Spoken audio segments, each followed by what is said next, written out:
Find A bar dot B bar if A बारचा magnitude दिलाय 3, B बारचा दिलाय √6. Find the angle between A bar and B bar is 45. Angle दिलेला आहे, हां चालेल आज. अँगल दिलाय 45. ओके, ए बार आणि बी बार मधला फॉर्म्युला आहे तुमच्याकडे. A bar dot B bar is equal to mod A bar mod B bar cos theta 3√6 cos 45. ठीक आहे, पहिला प्रॉब्लेम अवघड नव्हता. ओके, सेकंड, ए बार दिलाय, बी बार दिलाय, ए बार डॉट बी बार काढायला सांगितलंय. ए बार डॉट बी बारचा फॉर्म्युला वर आहेच, ए बार डॉट बी बारचा फॉर्म्युला वरच आहे. म्हणजे तुम्हाला पहिल्यांदा मॉड ए बार काढावं लागेल, हां, किंवा इथं दुसरा एक फॉर्म्युला आपण बघू शकतो. वर्गात मेसेज टाकून देतो.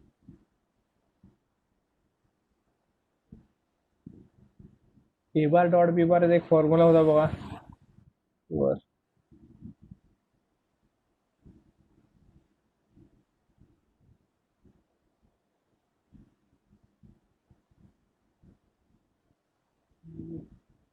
नाही आहे का? तुम्हाला सांगतो ए बार डॉट बी बार त्याचा फॉर्म्युला नव्हता, पण मी तुम्हाला सांगतो तो फॉर्म्युला काय आहे. तो इथं यूज केलेला आहे इथं प्रॉब्लेममध्ये.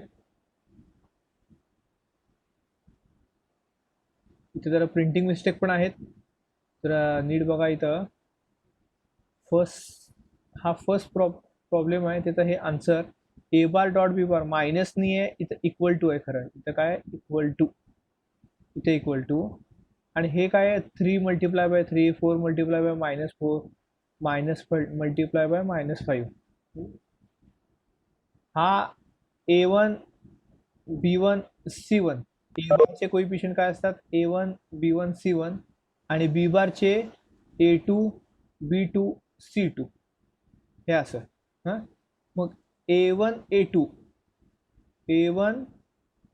A2 B1 B2 आणि C1 C2 असं मल्टिप्लिकेशन करून ॲडिशन करायची. हे बघा इथे ॲडिशन दिसते का मध्ये. हां, फॉर्म्युला कसा आहे, A bar dot B bar लिहून घेताय का, लिहून घ्या. A bar dot B bar is equal to A1 A2 plus B1 B2 plus C1 C2, where A bar equal to A1I plus B1J plus C1K and B bar equal to A2I plus B2J plus C2K. हा formula use केलाय. वरचा जो formula होता तो use करायची काय गरज नाही आहे. कुठला, हा अँगलचा, कारण तुम्हाला इथं अँगल माहीत नाही काय आहे, कॉस थिटा माहीत नाही आहे काय आहे. इथं मॅग्निट्यूड काढत बसावं लागतंय, त्याची काही गरज नाही आपल्याला. आता अँगल काढायला सांगितलेलं आहे, angle between A bar and B bar. याच्यावरून काढता येईल. हा जो मॅग्निट्यूडचा मल्टिप्लिकेशन आहे, हा मल्टिप्लिकेशन इकडे आला, मल्टिप्लिकेशनचा इकडे आल्यानंतर काय होईल, डिव्हिजनमध्ये जाईल. तो इकडे डिव्हिजनमध्ये जाईल. हां, तोच फॉर्म्युला इथं वापरला आहे बघा. इथं आहे बघा formula, cos theta equal to a bar dot B bar divided by mod A bar mod B bar. ठीक आहे, मग तुम्हाला पहिल्यांदा मॉड ए बार आणि मॉड बी बार काढावं लागेल. मॉड ए बार काढलाय बघा, मॉड बी बार पण काढलाय. ए बार डॉट बी बार वर आहे, वर आपण काढलेलं आन्सर आहे. इथं पण चुकलाय, इथं इक्वल टू आहे. दोन ठिकाणी मिस्टेक आहे. इथं पण इक्वल टू आहे, इथं देखील इक्वल टूच आहे. ठीक आहे, A bar dot B bar is equal to 18 आलाय, 18 आलाय का, वर पहिलाच प्रॉब्लेम होता तो. आणि मॉड ए बार हे बघा, मॉड ए बार √50, मॉड बी बार पण √50च आहे. √50 मल्टिप्लाय बाय √50, 50 आला answer. Cos theta equal to 18/50. मग हा कॉस फक्त दुसऱ्या साईडला गेला, राहिला फक्त थिटा. कॉस दुसऱ्या साईडला गेल्यावर कॉस इन्व्हर्स झाला. हे बघा, अवघड नाही आहे, फॉर्म्युले फक्त लक्षात ठेवायचे. हा एक फॉर्म्युला आहे, आणि आता तुम्हाला सांगितलेला A1 A2 plus B1 B2 plus C1 C2 हा एक फॉर्म्युला लक्षात ठेवायचा आहे. Okay. Scalar projection of A bar in the direction of B bar. Scalar projection of A bar in the direction of B बार. वर जाऊन बघूया आपण projection. Scalar projection of A bar in the direction of B बार म्हणलंय बरं का. नीट problem नीट लक्षात ठेवा.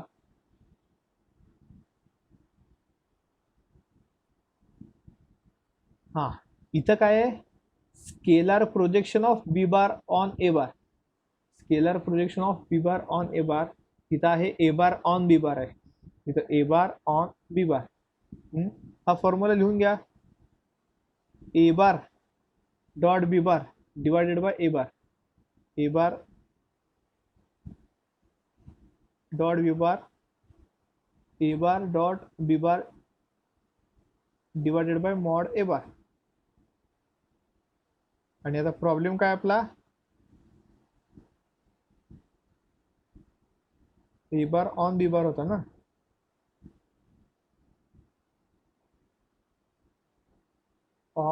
Projection of a bar in the direction of B bar. हा, म्हणून इथं खाली मॉड बी बार आहे बघा. म्हणून खाली मॉड बी बार आहे. बी bar on A bar. B bar on ए बार असेल तर डिवायडेड बाय ए बार आहे. A bar on b bar आहे. A bar on b bar आहे म्हणून खाली आहे मॉड बी बार आहे. बरोबर का. डिफरन्स समजून घ्या. हा, scalar projection of B bar on A bar. B bar on A bar म्हणजे बी बारची सावली ए बार. बी बारची सावली ए बार. पण इथं काय आहे, A bar in the direction of B bar. In the direction of B bar म्हणजे ए बारची सावली बी बार आहे इथं, म्हणून मॉड बी बार आहे. ठीक आहे. मॉड बी बार काढलेला आहे. A bar dot B bar वर काढलेलं आहे.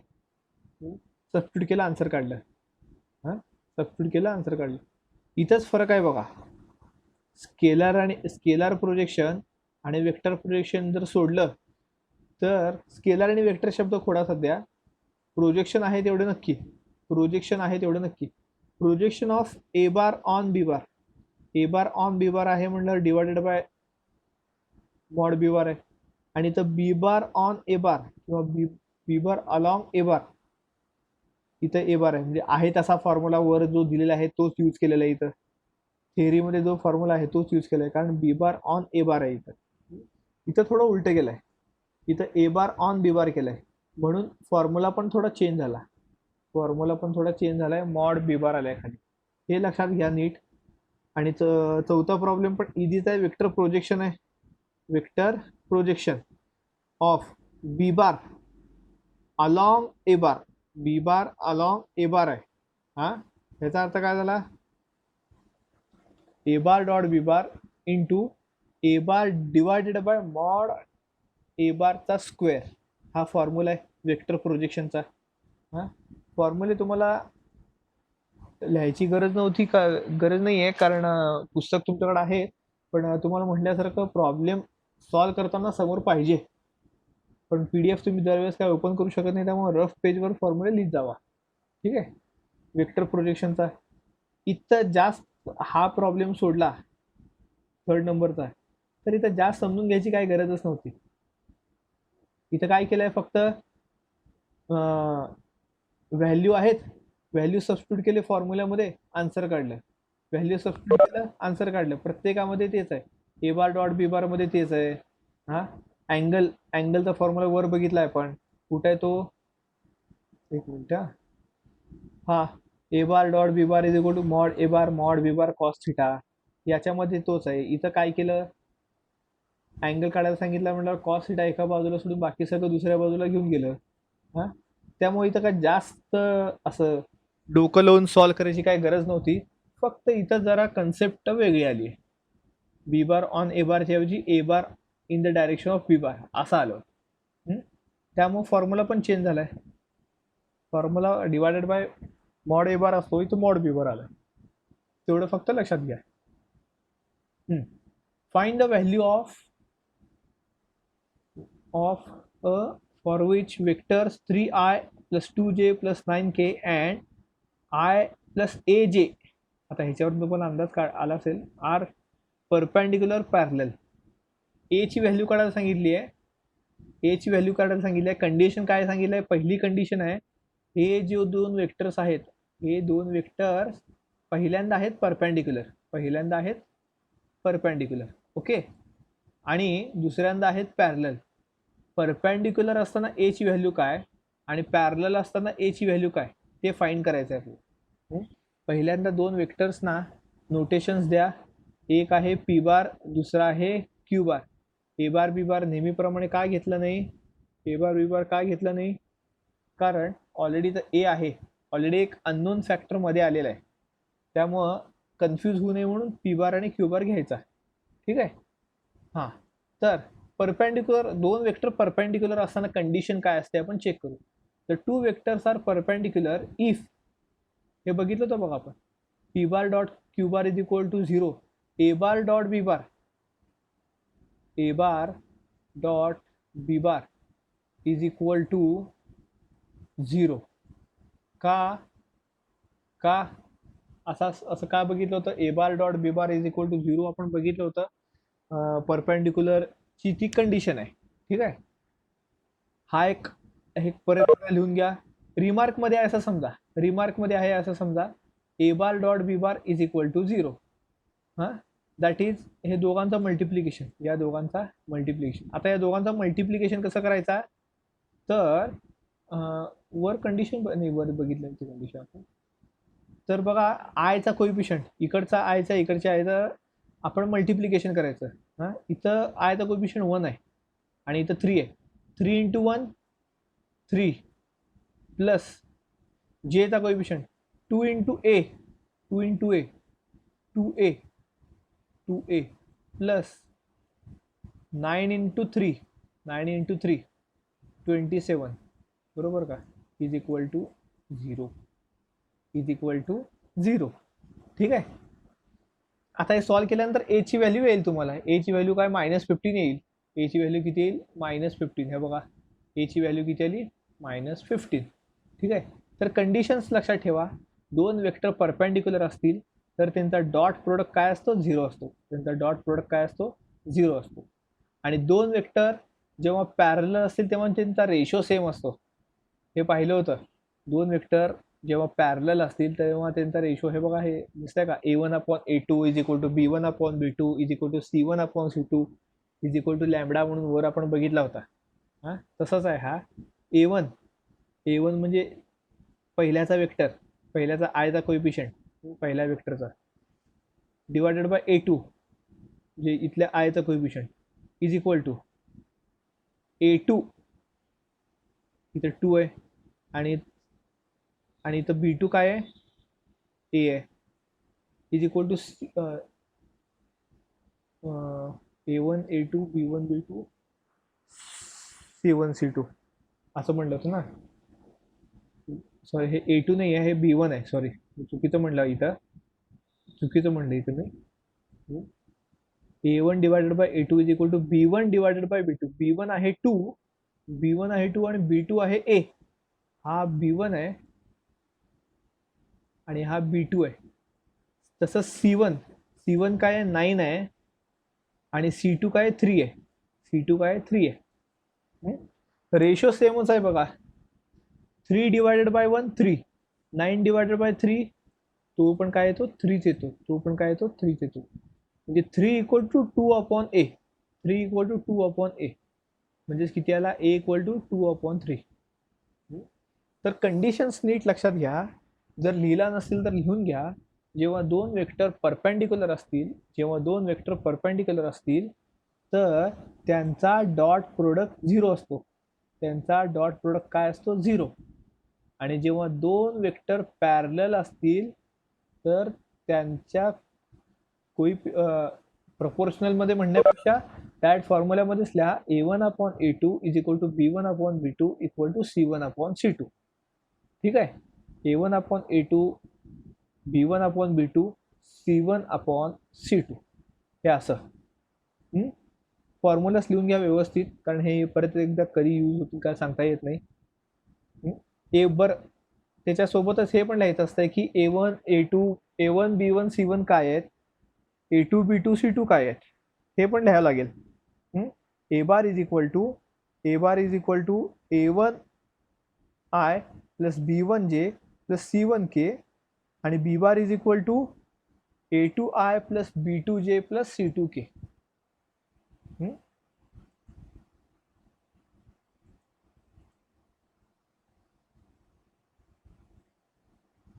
ए बार दिलेला आहे, find the angle between two vectors. या दोन कुठल्या दोन वेक्टर मधला अँगल विचारला, या दोन वेक्टर मधला. ए बार आणि बी बार मधला विचारला नाही. ए बार आणि बी बार मुळे दोन वेक्टर तयार झालेत, ए बार आणि बी बार वापरून दोन वेक्टर तयार झालेत, त्या दोन वेक्टर मधला अँगल विचारलाय. मग हे दोन वेक्टर कुठले आहेत, पहिला आहे 2a बार प्लस बी बार, 2a बार प्लस बी बार. ओके. आणि दुसरा आहे ए बार प्लस 2b बार. पहिल्यांदा त्या दोघांची व्हॅल्यू काढली, 2a बार प्लस बी बार. हे झालंय का, नाही आवाज कुठं येतोय काय, 2a बार प्लस बी बार ची व्हॅल्यू काढली. हां, ए बार आणि बी बार सबस्टिट्यूट करून. इथे ॲडिशन आहे बरं का, ते काय आपण तिकडे जायची काय गरज नाही आहे, तुम्ही समजून घ्याल. पहिल्यांदा 2 आतमध्ये जात आहे, त्यानंतर आय चे, जे चे, के चे कोइफिशियंट ॲड होते. जो वेक्टर येईल त्याला आपण एम म्हणलं, त्याला काय आपण एम म्हणलं. ओके. दुसरा वेक्टर पण वापरला, दुसरा वेक्टर वापरून एक नवीन वेक्टर तयार झाला, ए बार प्लस 2b बार. जेव्हा आपण आन्सर काढलं तेव्हा नवीन वेक्टर मिळाला, त्याला आपण एन म्हणलं, त्याला आपण काय म्हणलं, एन म्हणलं. तर हे दोन स्टेप तुम्हाला समजले असतील, त्यांची व्हॅल्यू काढले. आता या दोघांमधला अँगल काढायचा आहे. या दोघांमधला अँगल म्हणजे एम आणि एन मधला अँगल. पण या दोघांना आपण काय म्हटलंय, एकाला म्हटलं एम, दुसऱ्याला म्हटलं एन. ठीक आहे. मग फॉर्म्युला कुठला आहे आपला, तोच कुठला, A bar dot B bar is equal to mod A bar mod B bar cos theta. हाच फॉर्म्युला आहे. पण तो इथं कसा यूज होणार, हा फॉर्म्युला ए बार आणि बी बार मधला अँगल दाखवतो, पण आपल्याला अँगल कशाला दाखवायचा आहे, एम आणि एन मधला.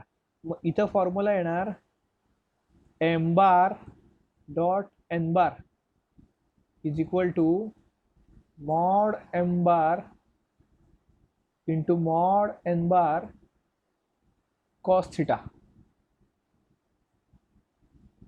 कारण आपल्याला एम आणि एन मधलं अँगल काढायचं आहे, म्हणून इथं एम बार आणि एन बार काढलाय बघा. एम बार आणि एन बार, एम बार डॉट एन बार, एम बार डॉट एन बार काय आला, तो 31 आला. तो कसा, आपण वर फाइंड आउट केलेला आहे. डॉट प्रोडक्ट कसा घेत, डॉट प्रोडक्ट तुम्हाला येत आहे बरोबर का, डॉट प्रोडक्ट तुम्हाला येत आहे. दोन वेक्टर सबस्टिट्यूट केले, तर आय आहे, परत प्रिंटिंग मिस्टेक आहे, आय कॅप आहे इथं.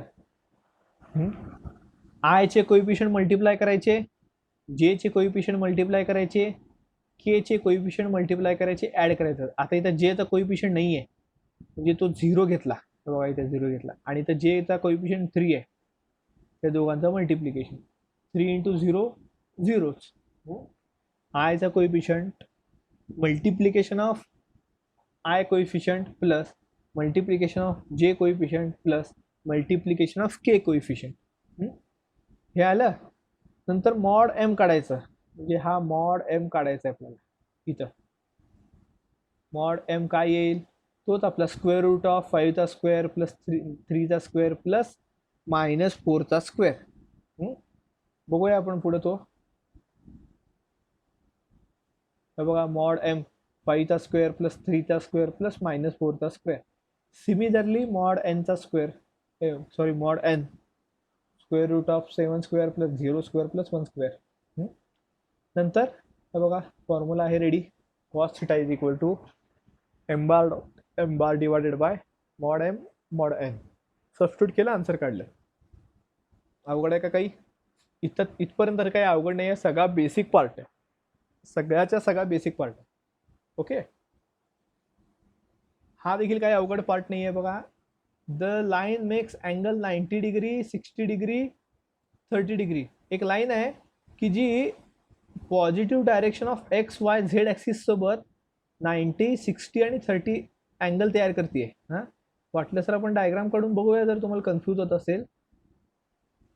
फारच झालं, छोटीशी डायग्राम काढूया उगाच. हा एक्स आहे, हा वाय आहे आणि हा झेड आहे. तर एक्स ॲक्सिस सोबत 90 अँगल, वाय ॲक्सिस सोबत 60 अँगल आणि झेड ॲक्सिस सोबत 30 अँगल पॉझिटिव्ह या वेक्टरमुळे तयार होत आहे, या वेक्टरमुळे तयार झाला आहे. Fine direction cosine. Fine direction cosine किती सोपा प्रॉब्लेम आहे बघा. हां, तुम्हाला अँगल दिला आहे त्यावरनं डायरेक्शन कोसाइन काढायला सांगितलं. हां, cos alpha cos beta cos gamma म्हणजे L M N. L equal to cos alpha, M equal to cos beta आणि N equal to cos gamma. ठीक आहे, सबस्टिट्यूट केले की आन्सर आलेलं आहे. एल एम एन कॉस 90 म्हणजे 1 आहे, 0 आहे. हां, कॉस 60 म्हणजे 1/2 आहे आणि कॉस 30 म्हणजे √3/2 आहे.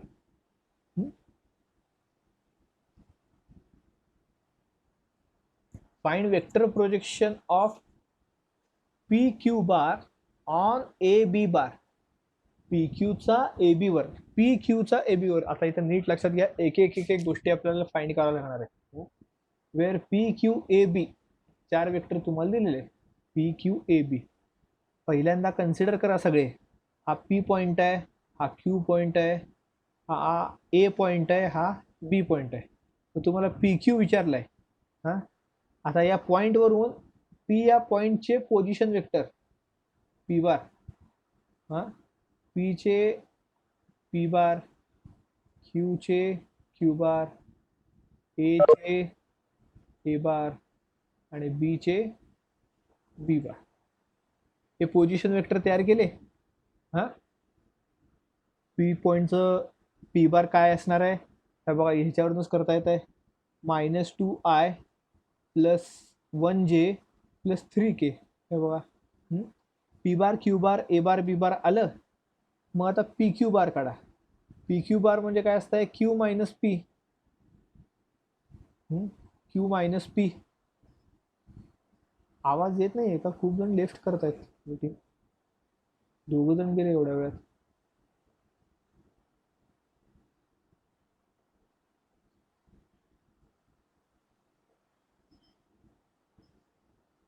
आवाज येतोय का सगळ्यांना? आधीमध्ये मीटिंग का सोडून चालत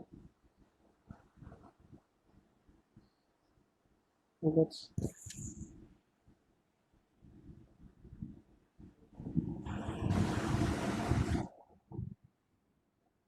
P Q, Q minus P, A B, B minus A, A B B minus A. हे सगळा बेसिक आहे. हे सगळा आपल्याला मेन आन्सर काढण्यासाठी, जे जे काय मटेरियल लागतं आहे ते सगळं आहे. आपल्याला पी क्यूचा ए बी वरचा प्रोजेक्शन बघायचं आहे. त्यासाठी पी क्यू आणि ए बी काय ते पहिल्यांदा काढावं लागणार होते. ते आपण काढले. पी क्यू आणि ए बी काढले. पी क्यू आणि ए बी काढलेलं आहे. आता वरचाच फॉर्म्युला जर बघितला, जो मेन फॉर्म्युला आहे, बी बार ऑन ए बार होता. तो पहिला होता b bar on A bar. Vector projection बरं का. वेक्टर म्हणजे खाली मॉड ए बारचा स्क्वेअर होता. ज्याच्यावर प्रोजेक्शन आहे तो खाली आहे. तो डिनॉमिनेटरला आहे त्या फॉर्म्युल्यामध्ये. म्हणजे इथं ए बी खाली डिनॉमिनेटरला यायला पाहिजे. मॉड ए बीचा स्क्वेअर असा खाली डिनॉमिनेटरमध्ये यायला पाहिजे. ठीक आहे, हे बघा, मॉड ए बीचा स्क्वेअर डिनॉमिनेटरमध्ये आलाय. फॉर्म्युल्यामध्ये जर तुम्ही बघितलात, फॉर्म्युला हा बी बार ऑन ए बार असा होता. याचा फॉर्म्युला होता बी बार ऑन ए बारचा फॉर्म्युला काय होता, A bar dot B bar divided by mod A bar चा स्क्वेअर इंटू ए बार असा होता ना तो. अशाच टाईपमध्ये होता. तोच इथं यूज केलाय. ए बारच्या ऐवजी ए बी बार आलाय. हां, मग ए बी बारचा मॅग्निट्यूड तर काढता येत आहे. ए बी बारचा मॅग्निट्यूड काय अवघड नाही आहे. ठीक आहे, ए बी बारचा मॅग्निट्यूड काय अवघड नाही. आता काय फक्त सबस्टिट्यूशन आहे बघा, फक्त आणि फक्त सबस्टिट्यूशन आहे. P q dot a b dot product आहे, परत काय आहे, डॉट प्रोडक्ट आहे. हां, 5 इंटू 3 इथं बघा, 5 इंटू 3, 1 इंटू -2, 2 इंटू -6 हे बघा इथं दिलंय सगळं, 2 इंटू -6.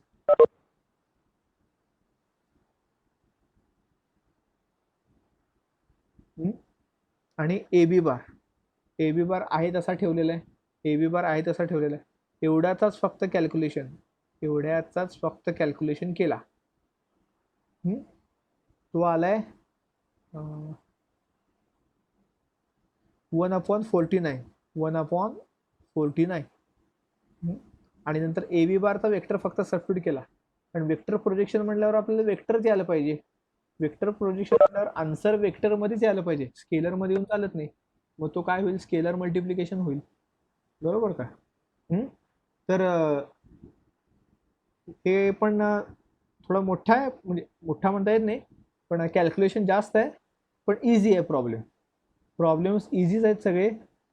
सगळेच इझी आहेत, फक्त थिअरी जास्त आहे. Find the value of lambda. Formula दिलेला आहे. For which angle between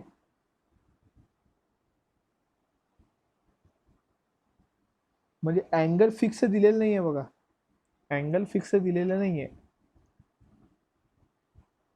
angle तुम्हाला कन्सिडर करावं लागणार आहे. ऑप्ट्यूस असेल तर कॉस थिटा लेस दॅन 0 असतो. बरोबर का? म्हणजे निगेटिव्ह व्हॅल्यू असते. आता बघा इथं ग्राफमध्ये हा एक अँगल आहे असा, हा ऑप्ट्यूस अँगल आहे.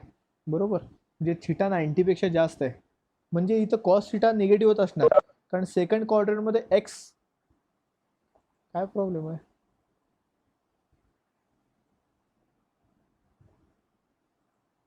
सेकंड क्वाड्रंटमध्ये एक्स निगेटिव्ह असतो.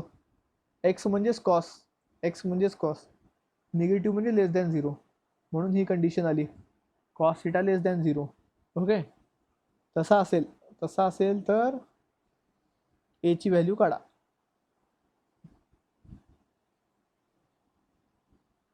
आता इथं ऑप्ट्यूस आहे असं सांगितलं आहे का नाही माहीत नाही, कारण इथं प्रिंट काहीच नाही आहे, पुढं इथं काहीच नाही आहे. कारण ॲक्यूट पण जर घ्यायचं म्हणलं तर काय, तर इथं ग्रेटर दॅन 0 येत आहे, इथं येणार ग्रेटर दॅन 0. ती पण कंडिशन घ्यायला पाहिजे. ती कदाचित इथं प्रिंटिंग मिस्टेक आहे, कारण फायनल आन्सरमध्ये देखील ऑप्ट्यूसच आलाय. फायनल आन्सरमध्ये पण ऑप्ट्यूसच आलाय. तर इथं पुढं राहिलाय की find the value of lambda for which the angle between the vectors is obtuse असं इथं प्रिंट व्हायचं राहिलंय, दिसतं इथे या ब्लँक स्पेसमध्ये. आवाज खरखर येतोय, कदाचित रेंज प्रॉब्लेम असेल तिकडे. काही जणांना व्यवस्थित येतोय, काही जणांना खरखर येतोय. आता मी खरखर बोलू तर शकत नाही. हां, तर याची व्हॅल्यू काढा आधी. ए बार डॉट बी बार करा आधी, divided by mod A bar calculation बघूया आपण. आता मॉड ए बी बार जे आहेत ते दुसऱ्या साईडला गेलं तर झिरोच होणार आहेत ते. त्यामुळे त्याला दुसऱ्या साईडला पाठवलं, त्याला 0 करून टाकलं, मल्टिप्लिकेशन करून 0 करून टाकलं. राहिलं फक्त ए बार डॉट बी बार. ए बार डॉट बी बार करा. ए बार डॉट बी बार हे जे आलेलं आहे ते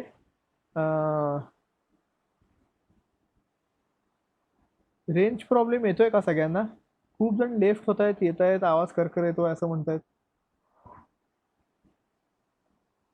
कारण माझ्या इथं तर फुल नेटवर्क आहे.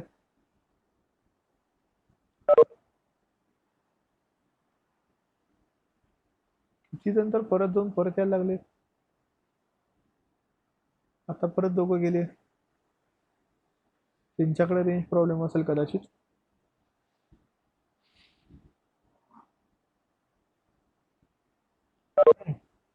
तर बघा हे बघा हा पण मीटिंग लिफ्ट केला. हे डॉट प्रोडक्ट घेतलं. डॉट प्रोडक्ट घेतल्यानंतर हे आलं. डॉट प्रोडक्ट म्हणजे तुम्हाला सांगितलं होतं आयचा कोइफिशियंटच्या मल्टिप्लिकेशन, जेच्या कोइफिशियंटचा मल्टिप्लिकेशन, केच्या कोइफिशियंटचा मल्टिप्लिकेशन आणि त्या सगळ्यांची ॲडिशन. त्या सगळ्यांची addition 2 lambda square 2 lambda square multiply by 7 14 lambda square 4 lambda multiply by -2 -8 lambda. इथं 1 आहे. 1 मल्टिप्लाय बाय लॅम्बडा, लॅम्बडाच येणार. या सगळ्यातून लॅम्बडा कॉमन आला. या सगळ्यातून काय लॅम्बडा कॉमन आला. ठीक आहे. इथं काहीतरी चुकल्यासारखं वाटायला लागलंय. नाही, लॅम्बडा कॉमन घ्यायची गरज नाही. तर हे आहे काय म्हणतात ते आपलं calculation. -8 lambda plus 7 -8 lambda plus lambda -8 lambda plus lambda -7 lambda. हे कॅल्क्युलेशन आहे. 14 lambda square -7 lambda 14 lambda square -7 lambda. मग या दोघातून लॅम्बडा कॉमन येतो. असं काय त्रास द्यायला लागले सगळेजण. लॅम्बडा कॉमन येतोय. त्यासोबत 7 पण कॉमन येतोय. 14 मधनं 7 कॉमन आला, 7 मधून 7 कॉमन आला, 7 लॅम्बडा कॉमन आला. राहिला काय 2 लॅम्बडा -1 2 लॅम्बडा -1. ओके. तर 7 पण दुसरीकडे पाठवला. 7 पण दुसरीकडे पाठवला, 0 झाला. असं कन्सिडर करा की 7 पण दुसरीकडे पाठवलाय. मग हा 7 गेला. आता हां दुसऱ्या साईडला पाठवला, 7 गेला. 7चं काम झालं. मग 2 कुठे गेला? या दोघातून 2 कॉमन घेतलं. 2 कॉमन घेतलं. हां हा 2 इथला गेला, हा 2 इथून गेला. पण इथं तर 2 नाही आहे. म्हणजे त्याला काय करायचं, डिवायडेड बाय 2 करायचं. तोच आलाय तिथं. मग इथला 2 तर कुठे गेला? 2 कॉमन घेतलेला देखील दुसरीकडे पाठवला, 0 कडे पाठवला, 0 झाला. इक्वेशन आलंय असं.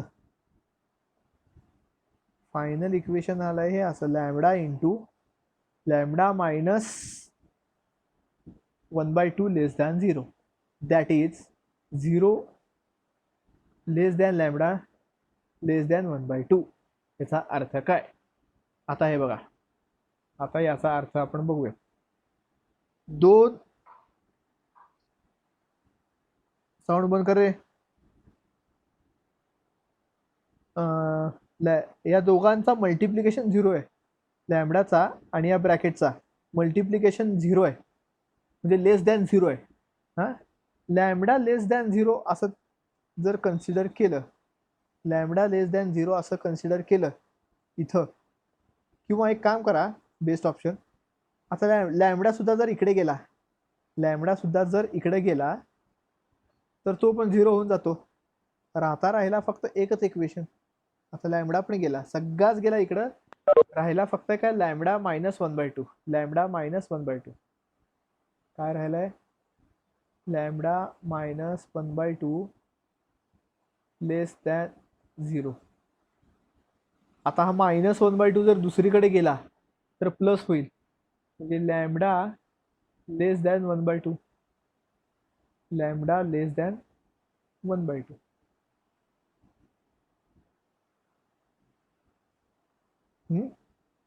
ठीक आहे. म्हणजे फिक्स व्हॅल्यू काही येणार नाही इथं. फिक्स व्हॅल्यू आपण काढू शकत नाही, पण रेंज काढू शकतो आपण. ठीक आहे. त्याची रेंज काढली आपण लॅम्बडाची की तो 0 पेक्षा जास्त आहे, 1/2 पेक्षा कमी आहे. 0 पेक्षा जास्त आहे, 1/2 पेक्षा कमी आहे. ठीक आहे. केव्हा अँगल हा ऑप्ट्यूस असेल तेव्हा, अँगल हा ऑप्ट्यूस असेल, ए आणि बी मधला अँगल ऑप्ट्यूस असेल तेव्हा. आता याची डायरेक्शन कोसाइन काढायला सांगितलंय पुढच्या प्रॉब्लेम मध्ये. Find the direction cosine. Direction cosine म्हणजे काय असतो आपला LMN. LMN आपला डायरेक्शन कोसाइन असतो. मॉड ए बार काढलाय, ठीक आहे, मॉड ए बार काढला, काय 3 येतो. ए कॅप काढला, mod A bar divided by mod A bar, हा झाला ए कॅप, हा झाला ए कॅप. आणि तोच म्हणजे काय असतो ए कॅप, म्हणजेच ए कॅपचे जे हे कोइफिशियंट आहेत तेच म्हणजे काय असतं डायरेक्शन रेशो. फॉर्म्युला पण वर एकदा जाऊन बघूयात डायरेक्शन रेशोचा, म्हणजे तुम्हाला अंदाज येईल. ए कॅप म्हणजे LI+MJ+NK असा इथं फॉर्म्युला आहे. तुम्ही समोर ठेवला नसेल तर समजणार नाही.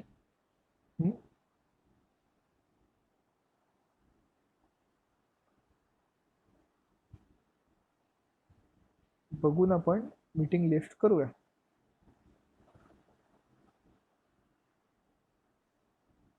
तर बघा इथंच आहे, दिसतंय का?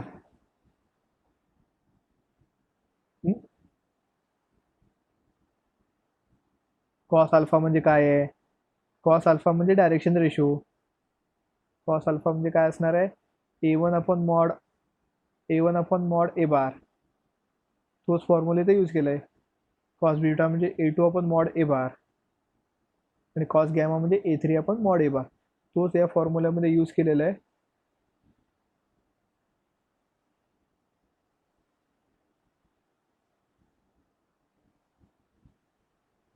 खाली जातो.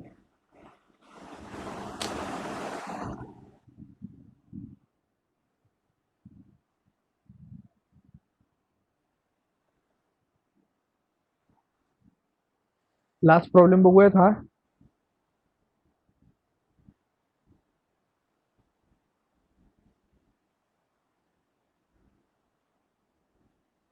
हे बघा, A1 आहे 2 divided by mod A bar म्हणजे 2/3.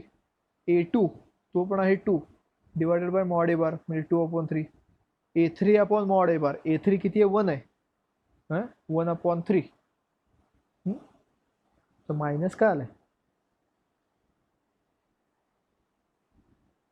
इथं? प्लस आहे, इथं परत मिस्टेक झाली आहे बघा. इथं परत नाही, इथं मायनसच आहे ना, सॉरी, इथं मिस्टेक झाली. इथं मायनस पाहिजे, -1 पाहिजे इथं, -1/3. हे इथं नंतर अभ्यास करताना दुरुस्त करा. इथं मायनस आहे, -1/3. ठीक आहे. तर हे आजच्या 8 प्रॉब्लेमचा परत एकदा रिवाईज करा आणि सेम टाईपचे एक्सरसाइज मध्ये सॉल्व्ह करायचा प्रयत्न करा.